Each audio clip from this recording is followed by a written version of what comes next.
오랜 동지들이 돌아오고 있습니다. 아하. 기찬 꾸지뽕. 기찬 농원의 대표 강태길 대표가 네. 만든 게 바로 기찬 꾸지뽕 환입니다. 그동안 강태길 대표가요 네. 소변을 놓으면 꿀이 나왔습니다. 근데 이 기찬 꾸지뽕 열매를 먹으면서 그 생수가 나옵니다. 오줌에서. 오줌에서. 난 팩트만 얘기할 뿐입니다. 아하, 팩트. 예. 김용민닷컴에서 바로 구매하시거나 검색창에서 기찬 꾸지뽕 환을 검색하시면 되겠습니다. 기찬 꾸지뽕 환. 인생이 달라집니다. 일상이 달라집니다. 미래가 달라집니다.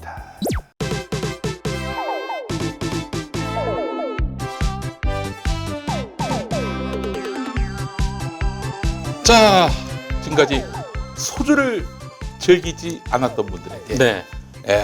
나 이번엔 소주인가요? 네. 오늘 막까지 하는 거군요. 목사들이 너무 술을 광고하는 것 같아서 네. 정말 민망합니다만은 주님도 술을 드셨습니다. 주님이요? 예수님도 술을 드셨어요. 포도주. 심지어는 네. 별명이 먹보의 술꾼이었어요. 많이 그래요? 드시고 네. 술도 많이 드셨어요. 먹보의 술꾼 별명이 진짜요, 있었어요. 진짜? 그래도 사람들이 하도 술 많이 먹고 하도 많이 먹어가지고 먹보의 술꾼이라는 별명을 부여받았습니다. 석가모니는 어땠을까요? 네? 석가모니는 근데 저는 사실은요, 뭐 석가모니나 예수나 지극히 세큘러한 사람들이었을 거라고 생각을 합니다. 네. 특별히 막 태어날 때부터 뒤에 뭐 이렇게 동그란 게 뜨고 그러진 않았을 거라고 생각을 합니다. 철저한 민중이 아니었겠는가. 네. 그렇기 때문에 율주, 그것도 왕율주입니다. 왕율주. 공주 왕율주. 율이면 네. 밤? 예? 율? 네, 그렇죠. 밤율주죠. 아, 예, 네. 같은 왕율주 그렇습니다. 역시 이것도 공주에서 만들었습니다. 아하. 지금까지 소주를 즐기지 않았던 분들께 꼭 한번 추천해보고 싶은 술 100% 공주산 최고급 알밤을 20% 이상 넣어서 맛과 향이 다른 완전히 다른 소주입니다. 네네. 네. 밤을 한 개 넣고 200인분 소주를 만드는 게 아닙니다. 그건 사기지. 오병이어의 기적을. 그렇죠. 자, 이 줄은 20%가 알밤을 넣었습니다. 공주산 알밤. 도수가 25%에서 40%면 높은 겁니까? 높죠. 엄청 네. 높죠. 엄청 높은 거예요? 네. 뭐 보통 엄청까지는 아니고요.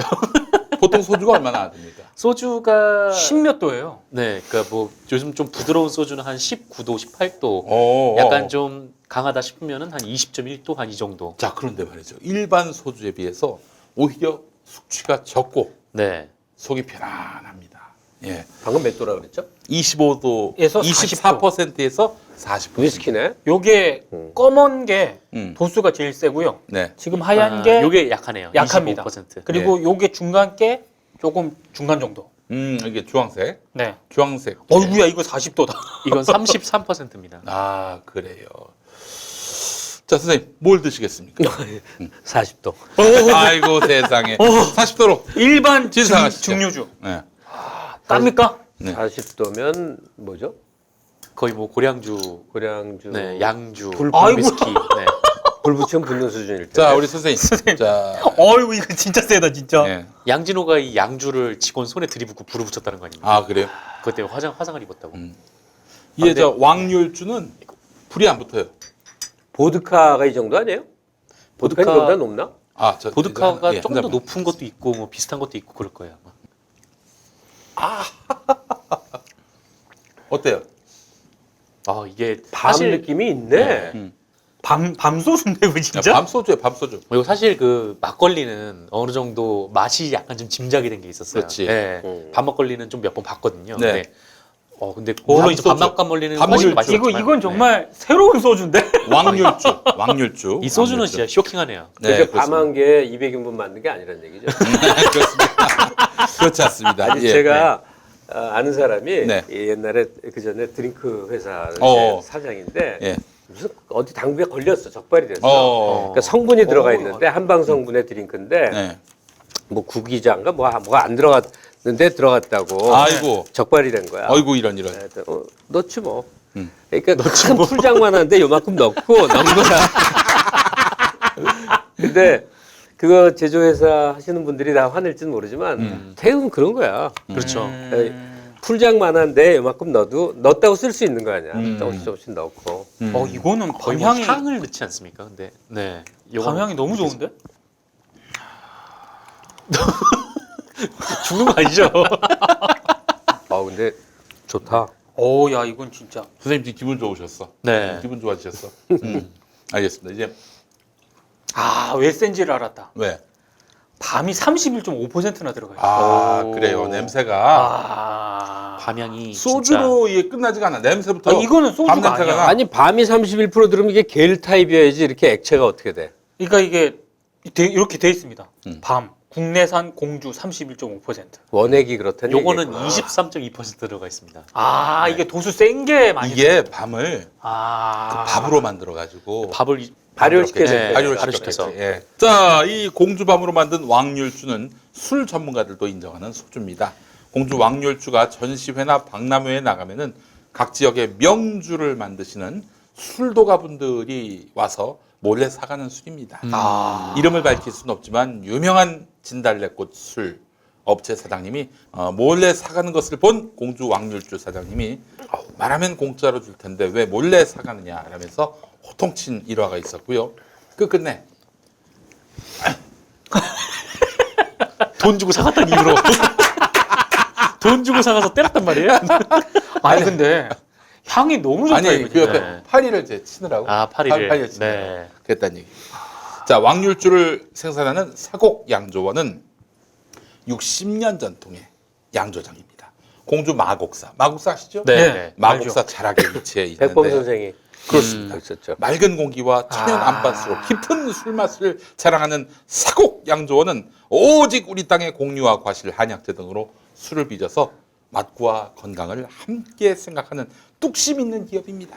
25도짜리. 네, 이게 4병에 18,900원. 어휴. 4병이에요? 네. 330ml. 싸다. 네, 330ml. 그러니까 요거인 것 같아요. 요거 330ml. 그게 적은 양이 아닌데. 네. 그리고? 그리고 33도짜리가 4병에 3만 원. 주황색. 네, 요거 주황색이 4병에 3만 원이고요.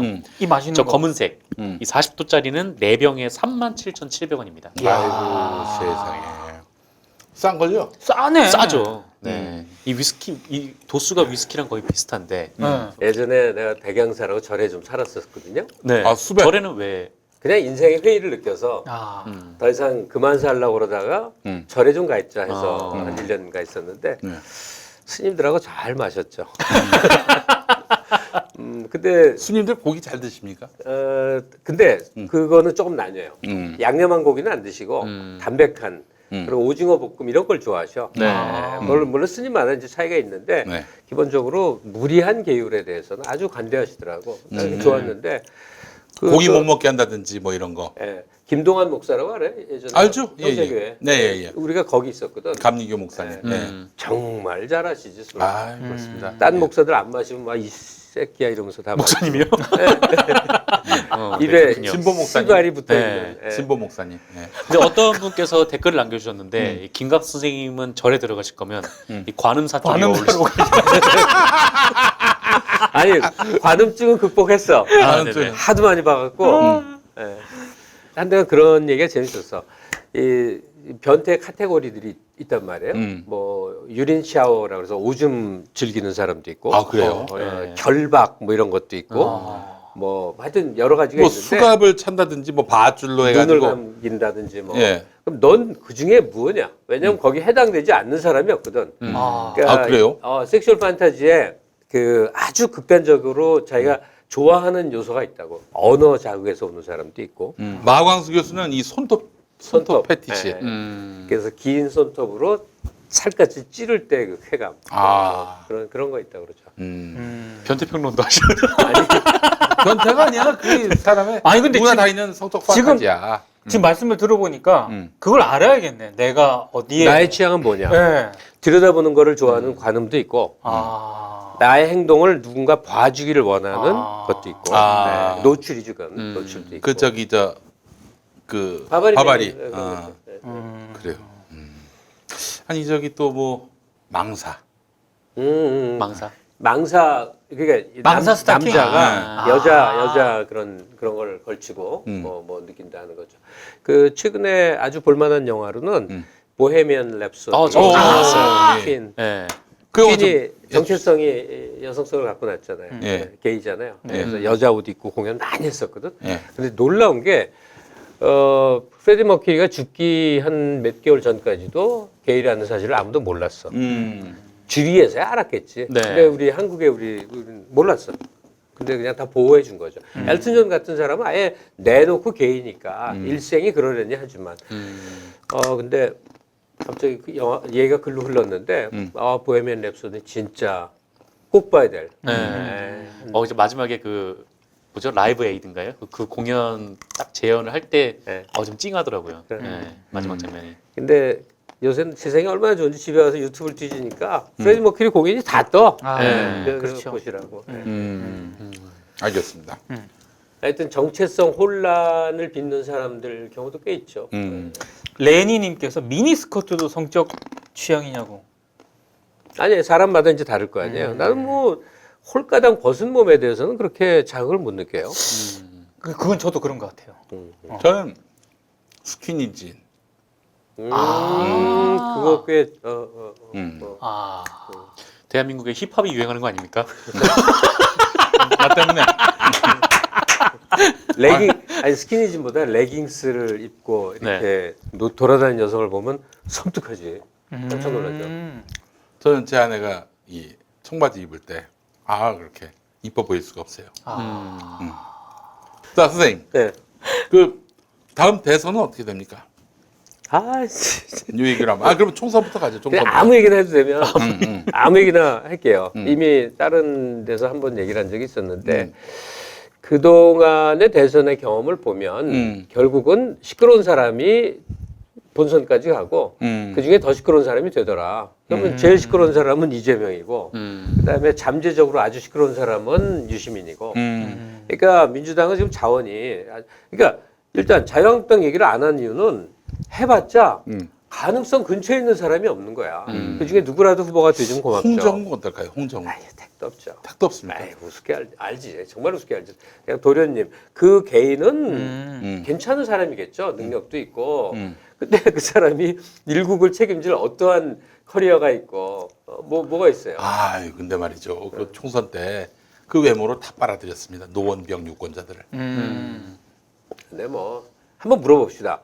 정말로 정치적인 배경 없이 네. 그냥 난 왠지 그 사람이 좋아하는 거를 3초 내 누가 좋아해요?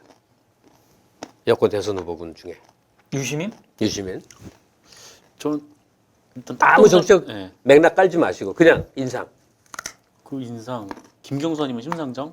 김경수 혹은 심상정 저요? 저는 지금 비난받고 있는 이재명. 네. 또 난리 나겠네. 똥파리 얘기는 좀 이따가 좀 하긴 해야 될 것 같은데 근데 보면 일단 친노 대 나머지로 봐야 될 것 같아요. 정치 자원은. 하도 옛날에 10여 년 전에 친노는 나쁜 의미로 쓰여갖고 말할 때도 이렇게 거북하더라고. 근데 그냥 노무현 대통령을 좋아해서 정치적 각성을 한 계급주의자가 아닌 그냥 사회 시민들 이 덩어리를 보자고요. 그러니까 이게 지금 거의 한국의 정치적 주류 아닌가 싶어요. 왜냐하면 문재인 대통령을 탄생시킨 힘이라고 봐야 되니까. 네. 커지고 커져서. 그 친노 친문이라는 덩어리와 그렇지 않은 나머지. 이건데 제가 그냥 생각하는 거는 친노 친문은 아무래도 약간의 도시 중심의 지식을 가진 뭐 지역성은 많이 벗어나 있는 네. 또 어디죠? 수도권 중심의 다수가 포함되어 있는 중간 계층 아니겠는가? 그러니까 중산층이라는 표현을 쓰지 않는 이유가 있어요. 하여튼 중간 계층들 아니겠는가? 이게 친노 친문의 절대 다수고 이분들이 한국의 정치 지형을 쥐락펴락하는 분들이 있을 것 같다. 그런데 거기에 모든 사람이 포함되지 않는다는 문제가 있어요. 그러니까 우리 옛날에 민중이라고 쓰던 표현을 민중이라고 하던 분들, 네. 육체 노동자들, 청소원들, 온 세상의 하급직들, 정말로 삶이 어려운 사람들. 그러니까 한국 경제 성장에서도 하위 20% 이하로 탈락해 있는 굉장히 힘든 사람들. 네. 근데 이 사람들은 제도가 이렇게 가능한 도저히 앞날을 기약할 수 없는 사람들. 네. 가령 문재인 정부가 경제 정책을 굉장히 잘 해도 그들에게는 그다지 돌아갈 혜택이 없다는 절망감 속에 있을 수밖에 없는 조건의 사람들. 이 사람들이 정의당에 기댈까? 아닐 것 같아요. 정의당은 힘이 너무 없고 네. 그동안의 행적을 봐도 당세를 늘리고자 하는 의지가 별로 없어요. 자기들끼리 견고하게 그냥 천년만년 그 제4당, 제5당 하면서 가는 분위기가 커서 상당히 유감이에요. 근데 어쨌든 민주당 내에서 그런 최저급빈층을 대변할 사람으로 떠올리면 누가 있을까요? 이재명. 바로 그 사람이 생존권적인 요소에서 가장 최저의 조건 속에 있었던 그런 사람들을 기반으로 해서 목소리를 높이고 정치적 자산을 삼지 않겠는가? 그래서 유시민 씨는 본인이 정말로 지금은 죽도록 정치하고 싶지 않겠지. 지금 너무 행복하니까. 근데 이해찬 선배가 목을 딱 쥐고 너 나와 하면 어떻게 안 나옵니까? 때가 되면 나올 수 있잖아요. 그리고 가장 핫한 인물들이 안 나와주면 대선이 이게 안 되는 거야. 그렇죠. 네, 그래서 유시민 이재명의 싸움이 되는데 요는 그 둘의 쟁패가 한국 사회에 가장 좋은 그림이 될 수도 있다. 승복을 해서 이게 결합이 된단 말이에요. 네. 아. 누가 후보가 되든 말이에요. 근데 그 과정이 어마어마한 뭐 그냥 난리가 날 것 같아요. 아니 저는 탈퇴기 이런 것들이. 아니 똥파리 덕이 굉장히 크다고 보는데 지금 우리가 지금 한 반년 이상 거의 1년째 겪고 있는 내부 분란. 저는 이제 알고 봤더니 내부가 아니라는 확신에 이르게 됐지만 이재명 지사도 사실은 저 경선까지 대선 경선까지 왔다가 지사가 조금 비교적 손쉽게 되고 쭉 왔으면 정치적으로 전혀 성장하지 못했을 거야. 제가 봐도 그래요. 네, 하늘 높은 줄 모르고 정말 나의 한마디 한마디가 사람에게 먹히고 난 정말 엄청난 대단한 사람이구나 이렇게 생각했을 가능성이 있는데 이루 말할 수 없는 곡절과 억울함과 이런 걸 다 겪어내면서 한 인격체로서도 정치인뿐이 아니라 인격체로서 엄청 성장을 하는 것 같아요. 근데 이재명 지사가 지금 겪는 거에 한 곱하기 2.5배로 유시민이 겪었거든. 그동안 그렇죠. 당 네. 4번 그렇죠. 깨면서 네. 온 세상의 왼손 왼손 다 졌다고. 네. 그리고 그걸 정치적 패착으로 보자면 정말 실수 많은 사람이죠. 네. 근데 결론은 뭐가 됐건 가장 주목도가 높고 특히 젊은 층들은 열광적으로 사랑하고 또 그가 쓴 책들이 한국 사회 앞날을 밝혀줄 굉장히 깊이 있는 저작물로 네. 실은 인문서인데도 네. 딱딱 각인이 되니까 불평등 해소라는 게 경제 목표라는 걸 아예 우리들에게 심어준 사람이니까 그런 식의 역할로 보면 가장 소구력이 높고 그래서 옛날 DJYS는 결국은 단일화도 실패했고 나중에 정당도 갈렸고 원수가 됐고 했던 영원한 배경이라는 게 있지만 이 두 사람은 그 모든 걸 보고 경험한 사람이에요. 그러니까 경선에는 상상 못하게 치열하겠지.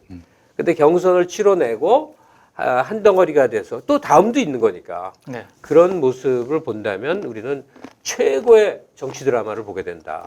그걸 눈앞에 두고 있다 이렇게 생각해요. 유시민 형 정말 옛날 같지 않아요? 그래요? 정말 많이 성숙됐고 특히 상대방에 대한 배려가 넘치는 분이에요. 나도 한 2번 겪었는데 사람을 너무 무참하게 만드는 게 있어.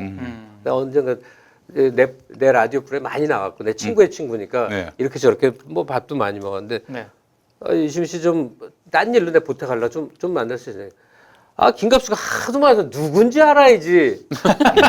이런 순간 내 옆에 있는 사람이 들었을까봐 너무 창피했던 그 기억이 있는데 이게 유시민 씨 특징이 상대방이 좀 언변이 떨어지거나 지식이 부족하면 한마디로 이렇게 탁 후려쳐서 바보를 만든단 말이에요. 이거는 정치하고 무관한 인간적 미성숙이 있었던 거예요. 근데 사람은 그렇게 완성되게 돼 있질 않거든. 근데 지금은 만난 사람마다 막 칭송일색이더만. 그분의 거의 토론, 현자가 됐다고. 그분의 토론을 보면은 상대방 얘기에서 강점을 잡아내요. 그 부분은 공감합니다. 동의해요. 그 부분은 아주 제대로 짚었어요. 하면서 이제 다음에 자기 이야기, 그러니까 자기 이야기를 하는 거예요. 과거 100분 토론 진행했던 때 그 유시민과 썰전 때 유시민을 비교를 해보면 확 달라요. 예. 네. 아, 나도 유시민이 진행할 때 100분 토론에 한 2-3번 토론자로 갔는데, 네. 아, 그렇게 면박을 주는 거야. 끝나고 맥주집을 갔는데, 그 화를 풀지 못했던 그 기억이 있어요.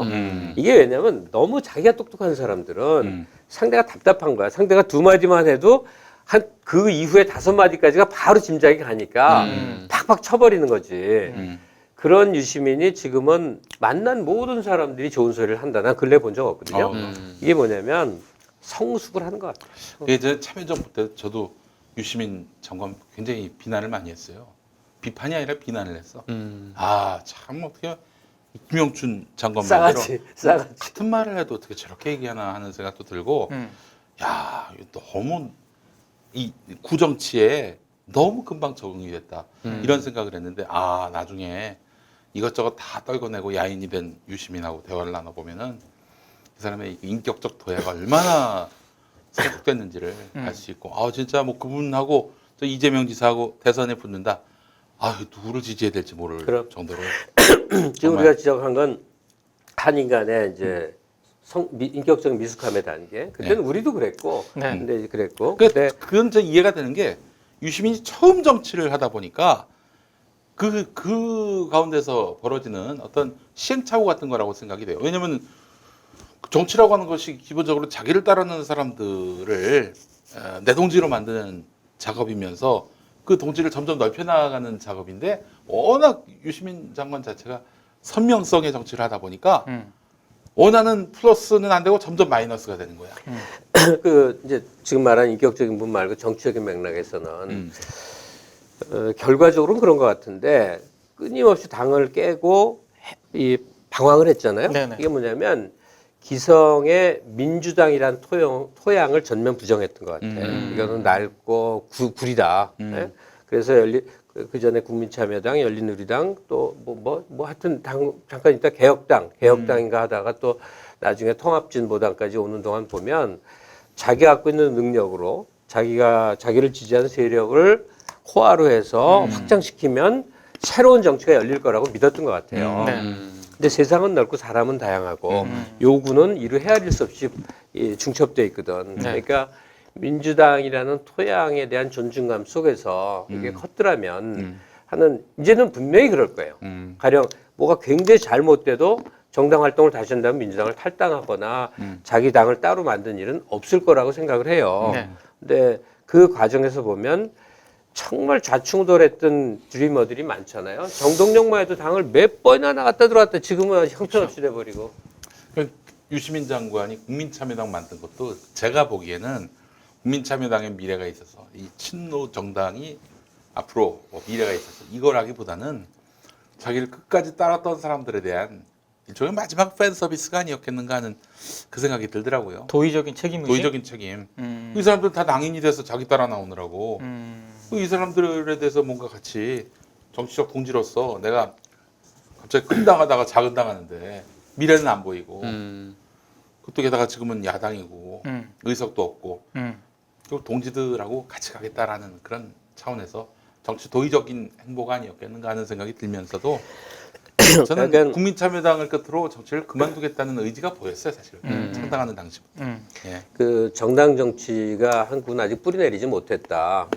조희연 교육감 같은 경우는 계속 주장하는 게 시민사회 세력이 더 커야 된다. 네. 정당은 그냥 헛개비처럼 모였다 헤쳐 모였다 떨어졌다 그런 얘기 한단 말이에요. 네. 근데 지금의 민주당을 보세요. 사람들이 한국이 개혁을 요구할 때 대통령과 정당을 보게 됐거든.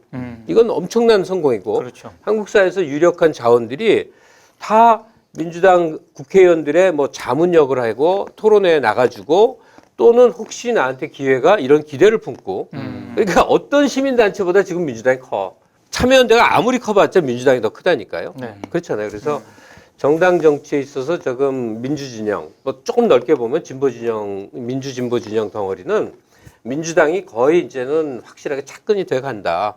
야당이 오히려 보수 쪽이 오히려 지금 방황하는 중이죠. 그렇죠. 극우와 보통의 우파와 중도 사이에서 갈피를 못 잡고 지금 헤매고 있는데, 그렇기 때문에 민주당이 이제 우파에 해당하는 상당 부분을 중간서부터 이 우파의 어느 정도를 먹어야 되는데, 그러기에 좀 저항이 크죠. 저 같은 경우 우파를 먹어야 된다고 생각하는데, 그래서 다수 지배 정당이 돼야 된다고 믿는 사람인데, 그건 다음 논의거리고요. 네. 다음 대선 전망할 때 유시민은 그 상수로서 있을 것 같고, 네네. 그다음에 이재명 지사는 지금 경찰들이 이상한 장난을 치는 것 같은데 이 모든 걸 돌파하고 경기도정에 이 성과를 내면서 그다음에 오히려 정치 행보를 하지 않음으로 해서 그러니까 세력을 모으고 뭐 손가락 그런 거 하지 말고 가만히 있음으로 해서 오히려 이제 자연 발생적으로 생기는 지지 그룹들이 생겨나거든요. 예, 이재명 지사가 지난 대선 때 본인도 이제 반성했지만 문재인 대통령을 너무 핥겼어요. 그것도 있었고 왜냐하면 결국에는 문재인 대통령 지지자까지 다 끌어안고 가야 대통령이 가능한 건데. 그렇죠. 근데 거기서 한마디 할 거는 예. 이 양반이 워낙 험한 데서 살아오니 아. 그 정도 공격은 다 양해된다고 생각을 했다는 거야. 그리고 이제 경선이 끝나면 딱 손 털고 한 마음으로 합시다 하면 그냥 후련하게 같이 하나가 될 줄 알았는데 옛날에 한마디 한마디를 다 캐갖고 이제 난리가 아직까지 이어지고 있는 거죠. 그래도 뭐 저는 사실 그 이재명 지사에 대해서 지난 지방선거 때 아무 입장도 없었어요. 저 뭐 공개적으로 지지 선언을 하거나 뭐 그런 거 없어요. 왜냐면 그런 거 했다가는 이 법에 걸려요. 방송 진행자는 아무도 지지하면 안 되게 돼 있거든. 네. 그렇지. 그 지지 비슷한 것도 안 했어요. 다 어떻게든 엮어보려고 했던 그런 뭐 마타도만 있었을 뿐이지. 나를 이재명 지지자로 만들기 위한 과거 지지했던 거, 뭐 후원금 보낸 거 이거 다 들춰내 가지고 대선 때 한 건데. 그래서 저는 그 이후로 이 사람들은 한마디로 이재명 지사 지지하거나 과거에 지지하거나 혹은 비난하지 않으면 네. 다 뭐 찌제 뭐 묻었다느니 뭐 이런 마타도를 만들어내더라고. 네. 안 되겠다. 그럼 나는 이재명 지지한다고 얘기해야 되겠구나. 그 뭐 그 생각이 그 마타도는 반사적으로 드는 거예요. 마타도의 내용을 딱 정리하면 언제나 일베나 자유한국당이 주장하는 것과 똑같은 주장이 되버려요. 참 놀랍지. 네. 그리고 그 세력들이 극문이라는 사람들이 비난하는 사람들의 명단을 쫙 보면 네. 일베나 자한당이 막 공격하는 바로 그 사람들이야. 그러니까 참 놀라운 거죠. 아니 뭐 비난 받을 수도 있다고 보는데 뭐 근데 그렇다 하더라도 아무개를 혐오하지 않았다고 같이 혐오한다? 그러면 맞서야지 거기에. 그게 그 당연한 책무 아닙니까? 그런 파쇼 폭압에 왜 길들여져야 하고 무릎을 꿇어야 되고 고개를 조아려야 합니까? 그야말로 맞서야 되는 거예요. 싸워야 되는 거고. 유시민 이재명 얘기를 조금 네. 한마디만 더 하자면 유시민이 설계하는 미래 한국이 어떤 건지는 아직 없어요. 모르겠는 거야. 네. 본인은 이만큼 이제 프로그램을 갖고 있는 사람인데 현실 정치를 안 하겠다고 그랬으니까 네. 만약에 정치를 한다는 순간 이 사람은 정말로 놀라운 이런 걸 쭉 내겠죠. 근데 이재명은 뭐냐 하는 건데 그럼 문재인 대통령한테 찾아야 될 것 같아요. 지금 문 대통령이 이 1년 반 이상 정치를 하면서 우리한테 다가온 게 뭐죠? 기억나는 거 얘기해 보시면 일단 남북 통일이 아니라 이제 남북 평화로 바뀐 네. 남북 관계 평화기조. 그다음에 적폐청산 네. 이거잖아요. 그런데 지금 여론 지지율도 자꾸 떨어지고 이상한 왜 그렇다고 보세요? 뭐 경제 문제죠. 경제 문제. 네, 생각보다 이제 그런 게 뿌리 깊은데 아니, 똥파리 때문이라고 나는 생각을 하니까 그 얘기 조금 이따 할게요. 예. 뭐냐면 가장 중대한 구호였던 게 지금 실종이 됐어요. 뭐냐? 격차 해소예요. 이게 경제 쪽 얘기거든. 우리 사회 불행은 우리나라가 가난해서 불행한 게 아니잖아요. 우리가 갖고 있는 경제 총량을 보면 그렇죠. 우리는 너무너무 잘 살아야 마땅한데 왜 이렇게 힘드냐? 위에서 다 먹었다. 네. 이 격차 해소가 문재인 정부의 최대 의제 중에 하나였는데 남북 평화 기조, 적폐 청산 이게 정의로운 사회 문제죠. 이 바람에 격차 해소가 슬그머니 하위 범주로 넘어가서 뭘 하는지 안 하는지 모르는 게 돼버린 거예요.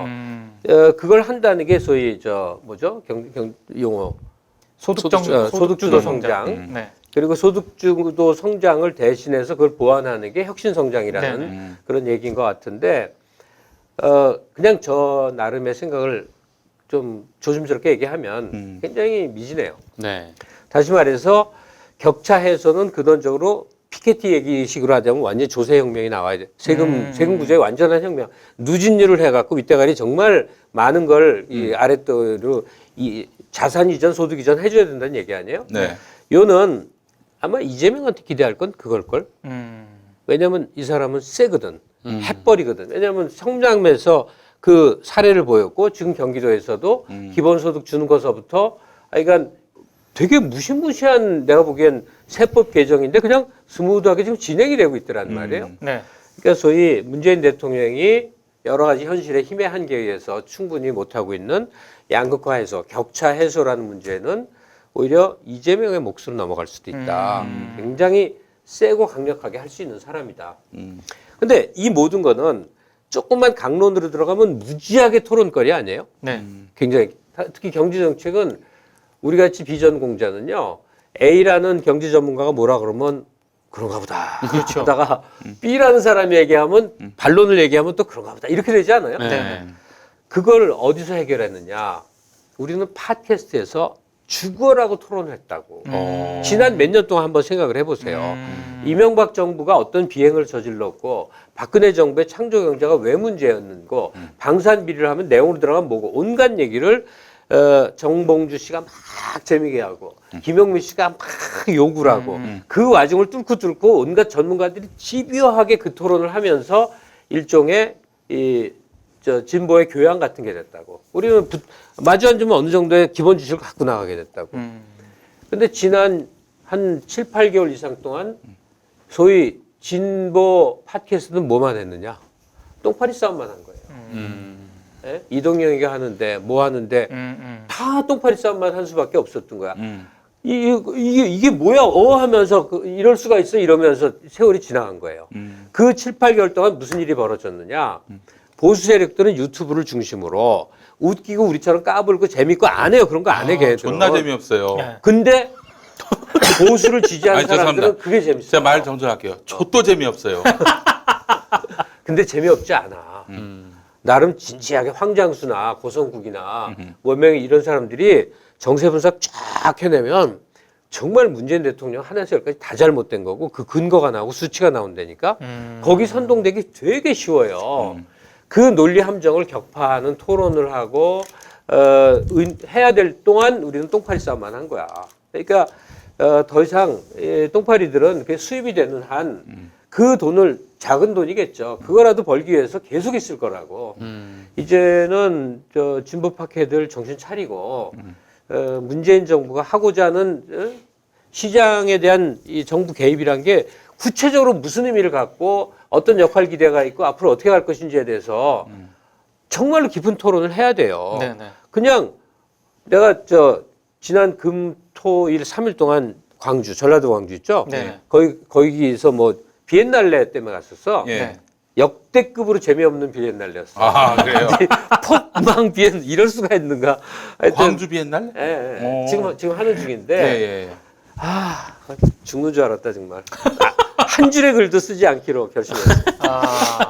근데 거기 이제 광주 제일 큰 호텔이 있거든요. 거기서 묵었는데 엘리베이터에서 한 30대 초반의 친구들하고 만났는데 딱 다가오는 인상이 우리 같은 사람 좋아하는 친구들이야. 네. 뭐 관훈 라이트 이런 거 들을 사람들이야. 네. 서운서운 잘생겼어 여자들은 남자들 이렇게 한 대면 교수님 뭐 강적들에서 왔어요. 뭐 그래서 엘리베이터 곳에 잠깐 얘기를 하는데 근데 문재인 대통령 그거 뭐예요?